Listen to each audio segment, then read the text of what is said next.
my friends, seekers of deeper truths, welcome. Have you ever felt it?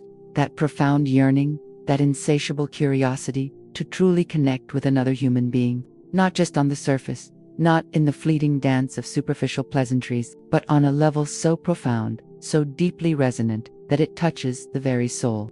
Today, we embark on a journey into the intricate labyrinth of the male psyche, to uncover the secrets of truly touching a man's soul, and in doing so, making him not just interested, not just smitten, but profoundly, irrevocably addicted to the essence of who you are. Now, before we dive into the depths, let's shatter some illusions, shall we? Society, with its ever-present whispers and often misleading narratives, has painted a picture of what attraction is.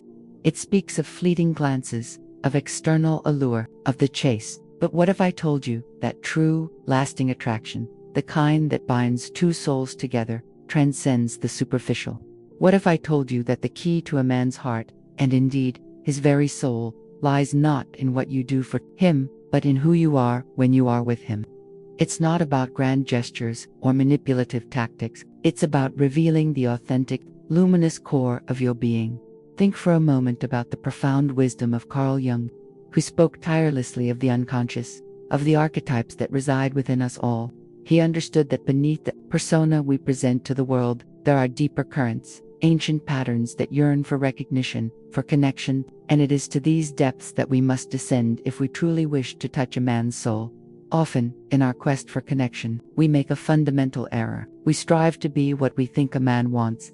We mold ourselves, we perform, we suppress parts of ourselves in the mistaken belief that this will make us more desirable. But the truth, my dear friends, is paradoxically simple. A man becomes addicted, not to the mask you wear, but to the freedom he feels to be himself when he is with you. He becomes addicted to the space you create, a sanctuary where his own soul can breathe, where his own authentic self can emerge without judgment or expectation. This isn't about playing games. This isn't about manipulation. This is about a profound act of self-discovery, for in knowing yourself, in embracing your own unique light and shadow, you create a magnetism that is simply irresistible. When you are truly comfortable in your own skin, when you radiate an inner peace that comes from a deep understanding of who you are, you offer something far more precious than any fleeting pleasure. You offer a home for his spirit, a refuge from the cacophony of the world.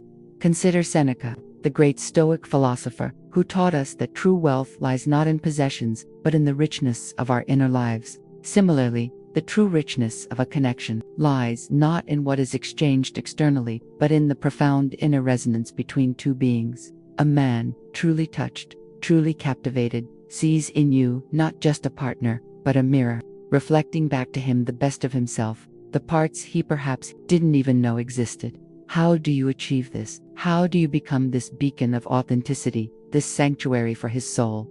It begins with listening, not just with your ears, but with your heart. Listening to the unspoken words, to the subtle shifts in his demeanor, to the anxieties he might struggle to articulate. It's about creating a space where he feels seen, truly seen, not just for his accomplishments or his outward strength, but for his vulnerabilities, his dreams, his fears. When a man feels safe enough to lay down his armor in your presence, when he knows that his authentic self will be met with understanding and compassion, that is when the roots of true addiction begin to intertwine. This is where the magic of Jungian psychology truly shines. We all carry within us the archetypes of the anima and animus, the masculine and feminine principles. When you, as a woman, are deeply connected to your own authentic feminine power, when you embody grace, intuition, and a profound emotional intelligence, you awaken within him a yearning for completion, a recognition of his own inner feminine. It's not about being girly or adhering to outdated notions of femininity. It's about embodying the essence of the feminine, nurturing, intuitive, deeply connected to emotion and creation. And here's a crucial point: true strength, true maturity, lies not in stoicism or emotional suppression, but in the courage to be vulnerable, for both men and women. When you are willing to share your own journey, your own struggles, your own moments of weakness, you create a bridge, a profound sense of shared humanity. You show him that it is safe to be imperfect, safe to be human. And in that shared vulnerability, a bond stronger than any physical attraction begins to form. He becomes addicted to the freedom to be himself, to the profound acceptance he finds in your presence. So, how do you make him addicted? It's not about what you give him, but what you allow him to become in your presence. It's about being a catalyst for his own growth, his own unfolding. It's about seeing his potential, even when he doesn't see it himself. It's about inspiring him to be a better man, not through nagging or demands, but through the sheer power of your own radiant example. When you are deeply immersed in your own personal growth, when you are constantly striving to evolve, to learn, to expand your consciousness, you become an intoxicating force. He will want to be near that energy, to bask in that light. This is the profound difference between need and choice. When you operate from a place of need, a desperate longing for external validation, you inadvertently push others away. But when you choose to connect from a place of internal abundance, from a deep wellspring of self-worth and self-love, you draw others in like a powerful magnet. He becomes addicted not to your need for him, but to your choice of him, a choice born of inner strength and freedom. Consider the notion of being alone versus being lonely. Many fear being alone, but the truly mature soul understands that solitude can be a powerful crucible for self-discovery, a time to replenish and to connect with one's inner self. When you are comfortable in your own solitude, when you are not defined by the presence of another, you offer a profound sense of grounding. He sees a woman who is whole, complete within herself, and that, my friends, is undeniably attractive. He wants to be a part of that wholeness, not to complete it, but to complement it.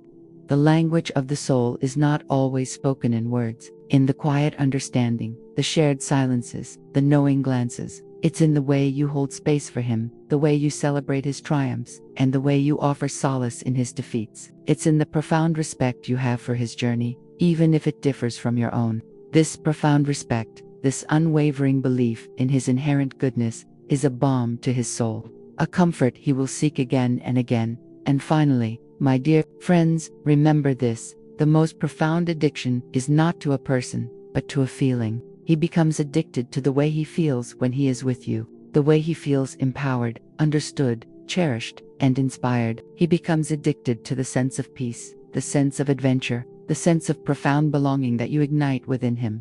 This journey is not about finding a man, it's about finding yourself.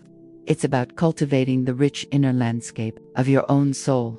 For when you are truly connected to your own essence, when you are living a life of purpose and passion, you will naturally attract those who resonate with your frequency. And among them, you will find those rare souls who are ready to dive into the depths with you, who are ready to be profoundly touched, and yes, who will become irrevocably addicted to the beautiful, luminous, and authentic being that you are. If this conversation has resonated with you, if it has stirred something deep within your own soul, then I invite you to join our growing community of seekers. Like this video, subscribe to the channel, and share your thoughts in the comments below. Let us continue this journey of self-discovery, of deeper connection, together. Until next time, nurture your soul, and let your light shine brightly.